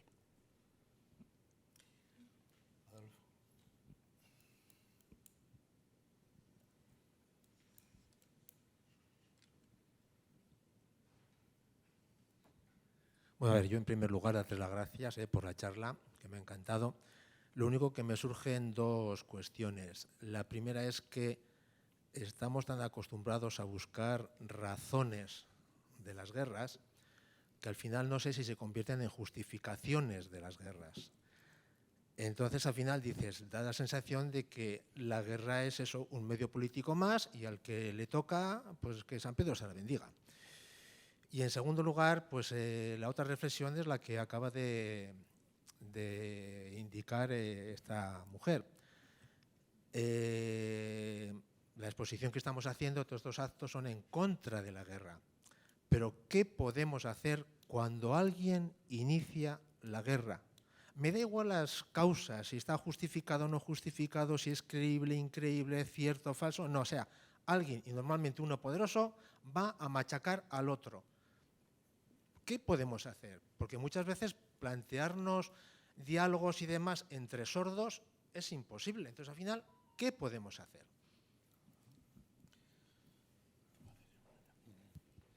Muy rápido, ¿eh? Para mí, la incógnita siempre está en China. No sé los demás, seguramente tenéis mucha más información que yo, pero yo, cada vez que veo el telediario, veo a los chinos así colocados y siempre dicen que son muy malos, ¿no? Nada más veo eso, ¿no? Entonces, para mí, yo estoy de acuerdo con lo que planteas, de que el comercio es la bandera de China, ¿eh? Pero ¿está ganando tiempo? ¿Está ganando también en ser una potencia militar? ¿Qué sabemos? Gracias. Sí, yo contestando un poquito a la compañera también, ¿no? ¿Qué podemos hacer? Me parece importante, ¿no?, la pregunta, y para todas y todos, yo creo que se pueden hacer muchas cosas, ¿no? Desde aquí. Primero, hacer una reflexión e intentar salirnos de la propaganda de guerra, ¿no?, que es lo que creo que estamos intentando hoy en esta charla. Ya es interesante, ¿no?, porque por lo menos mentalmente nos salimos de ese concepto, pero luego cosas más concretas, claro que se pueden hacer. Aquí hay personas en este país, por ejemplo, el presidente de la Real Sociedad de Fútbol, que es el señor Aperribay, que está lucrándose con la guerra. Estamos con nuestros impuestos pagando la guerra. Las guerras empiezan aquí y también aquí podemos pararlas. Cuando le dice el compañero, ¿qué podemos hacer cuando uno grande va a atacar al pequeño? Habría que ver quién es aquí el pequeño y quién es el grande, ¿no? Porque Estados Unidos es ahora mismo infinitamente, desde cualquier punto de vista que veamos, desde un punto de vista militar, tanto en cuanto a bases, en cuanto a capacidad de todo tipo, es que gana por goleada a Rusia y a China incluido.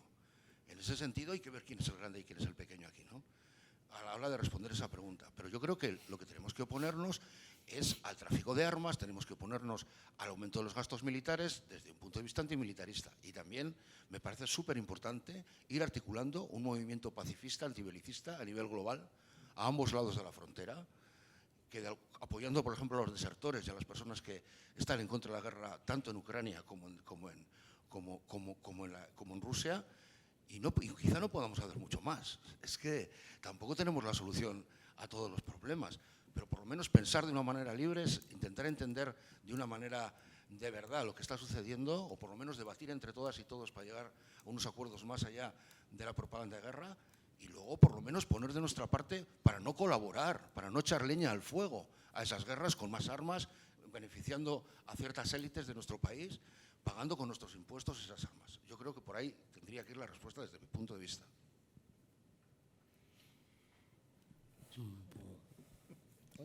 Bueno, han salido muchas cosas, claro, es un poco difícil. Lo de la guerra delegada, pues evidentemente estamos ante una guerra delegada en el sentido de que ahora mismo, por ejemplo, en el caso de Occidente, especialmente en el de Estados Unidos, ha decidido que esta guerra va adelante hasta la última gota de sangre ucraniana. Porque es genial, además lo ha dicho Condoleezza Rice, que la recordaréis de la etapa de Bush, que está en su gobierno, ha dicho que es fenomenal. Tenemos a los ucranianos que están dispuestos a dejar su sangre por nosotros, por nuestro proyecto, ¿no?, que es hacerle la guerra a Rusia, que no es un secreto, que estaba escrito ya hace mucho tiempo, pero está públicamente el principal think tank del Pentágono desde 1948, la corporación RAND, en el 2019 lo publicó en un informe, ¿no? ¿Cuál era? Incluso hasta las medidas de guerra económica que hemos visto estaban publicadas, que le iban a tomar. Tenían que estresar a Rusia para que Rusia invadiese Ucrania y entonces entraban. Está todo estaba más o menos escrito, no era nuevo, y está publicado, todavía se puede tener acceso. Entrar en la Fundación RAND, 2019, ahí están un tocho de 300 y pico folios y un ejecutivo de 12 folios. Es lo que hay. Entonces, eso era así. Respecto a África y Latinoamérica, bueno, tenía poco tiempo, como comprenderéis, y trato de tener una visión global. Respecto a África, algo he mencionado Latinoamérica, pero África. China está en África, sí, cada vez está más en África. Y están maravillados en África en general. Pero no solo con China, ya habréis visto, ¿no? Como en Mali, Burkina Faso, están echando patadas a los franceses y salen con banderas rusas. ¿Qué le ha dicho Macron en la reunión de Múnich hace poco, al inicio? Estamos asistiendo, lo sorprendente de todo esto, sorprendente entre comillas decía, ¿no? Es que el sur global no está con nosotros en este conflicto. No está con nosotros. Y es obvio, las sanciones que han puesto Estados Unidos, el G7 y Occidente, no las está cumpliendo nadie fuera de Occidente. Nadie. Y es más, están intensificando sus relaciones económicas con Rusia y con China en el sur global. Y en África, pues, claro, ¿qué es lo que hacen? La comparación entre el que te viene con una lógica que luego podemos discutir, win-win, como es China, ¿no? Vamos a comercial. A mí me interesa esta materia prima, tú que quieres un aeropuerto, te hago el aeropuerto, tú que quieres un puerto, te lo hago. Tal, pum, pum, es como tú me das, claro, la diferencia con cómo ha tratado África históricamente Occidente es brutal. Es brutal hasta tal punto que, claro, es que África ya antes de la pandemia estaba despegando económicamente como nunca. Y probablemente llegará el día en que el continente africano va a tener un crecimiento económico muy grande y se va a reforzar mucho. Porque a lo que vamos es a un nuevo mundo en el que Occidente, si además, según cómo gestione su decadencia, pues igual volverá a ser periferia como era antes del descubrimiento de América, o entre comillas el descubrimiento de América, que era periferia económica del mundo. Era un sitio de salvajes, donde no estaban desarrollados, ¿no? Donde empezaba la civilización, el Mediterráneo, y del Mediterráneo el mundo árabe y hasta China, ¿no? Ahí estaba la civilización, donde tenían la higiene, los números y donde estaba la ciencia y el comercio, ¿no? Entonces, bueno, eso lo veremos. Respecto a lo del poder mediático, hemos comentado... Bueno, esto ya lo hemos comentado un poquito antes. No sé por dónde agarrarlo. Estados Unidos, Rusia... Pues es una guerra Estados Unidos-Rusia, evidentemente, no hay duda. Finalmente, o sea, yo siempre explico, no he venido a explicar el conflicto de Ucrania, ni la guerra que está ahora, ¿no? Pero yo lo explico como una matrioshka de 3 muñequitas, ¿no? Donde hay la más pequeñita es el conflicto interno entre ucranianos y ucranianas. Luego hay una más grande que es el conflicto entre Ucrania y Rusia, que evidentemente absorbe dentro la matrioshka pequeña. Y esa matrioshka mediana, que es el conflicto entre Rusia y Ucrania, la meteríamos dentro de una más grande, que es el conflicto a nivel global, ¿no? La hegemonía de conflictos que hay, que evidentemente hay disputas ideológicas. Yo no, lo que he querido expresar es, no digo que haya diferencias ideológicas y que las disputas ideológicas no existan, sino que ahora mismo estamos en un escenario en el que lo más importante de la pugna global es el control económico, y en el que las disputas ideológicas muchas veces, que pueden existir, y que no niego que existan, aunque estoy de acuerdo con lo que comentaba el compañero, que nos parecemos más a la Primera Guerra Mundial que a la Segunda, y por lo tanto el tema ideológico es un traje que se ponen, pero no tiene tanta fuerza como el traje que, por ejemplo, había en la Guerra Fría desde el punto de vista ideológico. Y para mí, esas disputas ideológicas muchas veces son utilizadas para vender a la población decisiones muy difíciles como las de la guerra, ¿no? O las de armarnos y disputar. A nosotros, ¿qué nos cuentan? Es una disputa entre democracia y autoritarismos. Por favor, Ucrania era una democracia. ¿Qué me he perdido en este capítulo? Ni siquiera The Economist, en su índice de democracia anual, le llamaba democracia a Ucrania. Ni siquiera The Economist. Nada neutral, neoliberal, occidentalista. No le llamaba una democracia. No era una democracia. Si el principal líder de la oposición de Ucrania antes de la guerra estaba detenido, llevaba en arresto domiciliario 1 año, Medvedchuk, y el segundo partido en Ucrania, que esto no nos contaban, en el Parlamento era un partido prorruso, entre comillas, y Medvedchuk el padrino de su hija era Putin. Que no os penséis que Ucrania es algo monolítico como nos presentan en los medios de comunicación. Y no vamos a hablar de la represión en Ucrania desde el año 2014, a los que no piensan como piensa el gobierno ucraniano. Quiero decir, las cosas son más complejas, lo que pasa es que no tenemos tiempo, ¿no? Entonces voy muy rápido. ¿Cómo somos subalternos de Estados Unidos? Yo creo que el ejemplo está claro. ¿China es aliada de Rusia? Sí. ¿Nosotros somos aliados de Rusia y la Unión Europea? No. Somos subalternos. Ahí está la diferencia. China con Rusia, sí, te apoyo si me interesa, porque se ocupa de su interés nacional, ¿no? La Unión Europea no. La Unión Europea está al son. Es más, el primer ataque por parte de un Estado a la Unión Europea probablemente haya sido el Nord Stream 1 y el Nord Stream 2. Y Alemania está aguantando la humillación de una manera increíble. ¿Por qué la aguanta? Porque Alemania está llena de bases militares norteamericanas. Alemania está ocupado por Estados Unidos después de la Segunda Guerra Mundial. No está en posición de hacer nada, realmente. Lo de que hablábamos, ¿no? ¿Qué se puede hacer? O razones, igual antes del qué se puede hacer, porque conectaba, ¿no? Razones de las guerras que parecen a veces justificaciones. No son justificaciones para nada, es entender de dónde viene el conflicto para que podamos abordarlo y para que también se puedan poner vías de solución. Entendamos, por ejemplo, este conflicto, la guerra empieza en el año 2014, ahora lo dice ya Jens Stoltenberg, el secretario general de la OTAN, como dice que ellos están en Ucrania desde el año 2014. Pero hace un año decían que no, que la guerra no había empezado en el 2014, que había empezado con la invasión rusa en el 2022. Ahora nos dicen que no. Evidentemente la guerra empezó en el año 2014, con una operación en la que se da un golpe de Estado, primero, en el año 2014, en Ucrania, y a raíz de ahí entra como elefante en cacharrería también Rusia, se anexiona Crimea, hay una guerra civil en Ucrania, en la que además Rusia apoya a unos y la OTAN apoya a otros. Claro, tenemos que entender, no aparece, esto no es un fenómeno meteorológico. Como nos decían los medios de comunicación, es que Putin se ha vuelto loco, o está loco, o es no sé qué, y ha cogido y ha invadido. Putin es muchas cosas, un señor autoritario, un señor conservador, que en su día era muy prooccidentalista, os acordaréis cuando se llevaba muy bien con Bush, Aznar, el rancho de Bush, jiji, jajaja, ¿no? Y que luego se va modificando su posición porque quería sentarse en el banquete imperial occidental, y los occidentales no querían dejarle de sentarse en el banquete imperial, querían que fuese el camarero, y se mosquea. Y entonces ahí va moviendo, girando, y ahora es un ultranacionalista, un ultraconservador, y se mueve porque al final yo creo que en su caso, al menos, la ideología tiene mucho que ver con buscar un sitio para justificar intereses económicos, intereses de la burguesía nacional rusa, o lo que sea. Pero bueno, no tengo tiempo también para eso. Entonces, justificación. Nos han dicho este año, es flipante, este año nos han dicho que los acuerdos de paz que se firmaron en Minsk II, promovidos por Francia y sobre todo Alemania, ya hubo un acuerdo de paz antes del golpe de Estado del Maidán, del 22 de febrero.